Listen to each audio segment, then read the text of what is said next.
ഒന്നാം വായന സംഗീത പുസ്തകത്തിൽ നിന്ന്.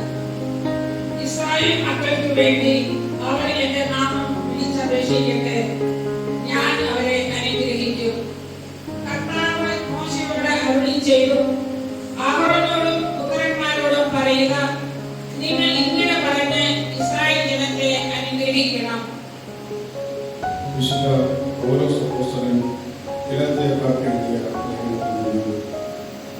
സഹോദരരെ, കാലസമ്പൂർണ്ണത വന്നപ്പോൾ ദൈവം തന്റെ പുത്രനെ അയച്ചു. അവൻ സ്ത്രീയിൽ നിന്ന് ജാതനായി, നിയമത്തിന് അധീനനായി ജനിച്ചു.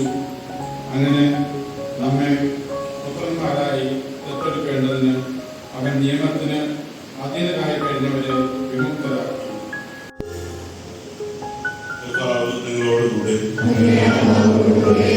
വിശുദ്ധ ലൂക്കായുടെ സുവിശേഷത്തിൽ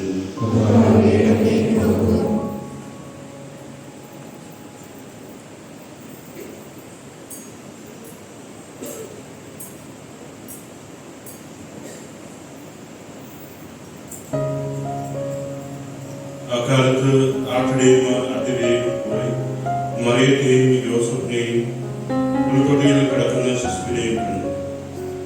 അനന്തരം ശിശുവിനെ കുറിച്ച് തങ്ങളോട് ഭയപ്പെട്ട കാര്യങ്ങൾ മറ്റുള്ളവരെ അവർ അറിയിച്ചു. അത് കേട്ടവരെല്ലാം ഇടയന്മാർ തങ്ങളോട് പറഞ്ഞ് സംഗതികളെ കുറിച്ച് അത്ഭുതപ്പെട്ടു. മറിയമാരുടെ ഇവയെല്ലാം ഹൃദയത്തിൽ സംഗ്രഹിച്ച് ഗാഠമായി ചിന്തിച്ചുകൊണ്ടിരുന്നു. തങ്ങളോട് പറയപ്പെട്ടതുപോലെ കാണുകയും കേൾക്കുകയും ചെയ്ത സകല കാര്യങ്ങളെ കുറിച്ച് ദൈവത്തെ മഹത്വപ്പെടുത്തുകയും സ്തുതിക്കുകയും ചെയ്തുകൊണ്ട് ആ ഇടയന്മാർ തിരിച്ചു പോകും. തീയതി ഒരു മാലാഖ എനിക്ക് പ്രത്യക്ഷപ്പെട്ട്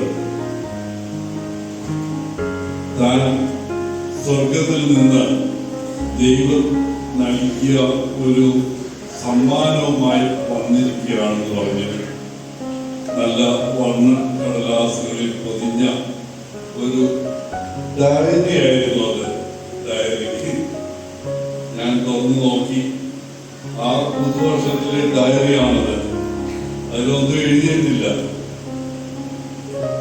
മാലാഖ പറഞ്ഞു, ഇതിൽ ഒരു പേജ്, ആ പേജില് അന്നത്തെ വിശുദ്ധന്റെ ഒരു പടവും പിന്നെ ഉദ്ധരണിയുമുണ്ട്.